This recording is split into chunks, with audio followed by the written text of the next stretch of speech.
حدیث نمبر 2548۔ حضرت جابر بن سمرہ رضی اللہ عنہ سے مروی ہے کہ رسول اکرم صلی اللہ علیہ وسلم یوم عاشوراء کے روزے کا حکم دیتے اور ہمیں اس کی ترغیب دیتے اور اہتمام فرماتے تھے۔ تو جب رمضان شریف کے روزے فرض ہوئے تو آپ نے نہ تو ہمیں حکم دیا، نہ منع فرمایا اور نہ ہی اس کا اہتمام کیا۔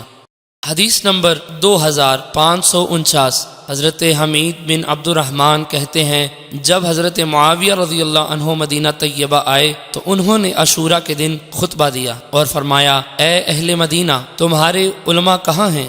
میں نے رسول اکرم صلی اللہ علیہ وسلم سے اس دن کے بارے میں سنا کہ یہ یوم عاشوراء ہے۔ اللہ تعالیٰ نے اس دن کا روزہ فرض نہیں کیا، لیکن میں روزے سے ہوں، پس تم میں سے جو اس دن روزہ رکھنا پسند کرے وہ روزہ رکھے اور جو چھوڑنا چاہے وہ چھوڑ دے۔ حدیث نمبر 2550۔ ایک اور سند سے بھی اسی قسم کی حدیث مروی ہے۔ حدیث نمبر 2551۔ حضرت ظاہری اسی سند کے ساتھ بیان کرتے ہیں، انہوں نے نبی اکرم صلی اللہ علیہ وسلم سے سنا، آپ اس قسم کے دن کے بارے میں فرماتے تھے کہ جو روزہ رکھنا چاہے وہ روزہ رکھے۔ حدیث کا باقی حصہ نہیں ہے۔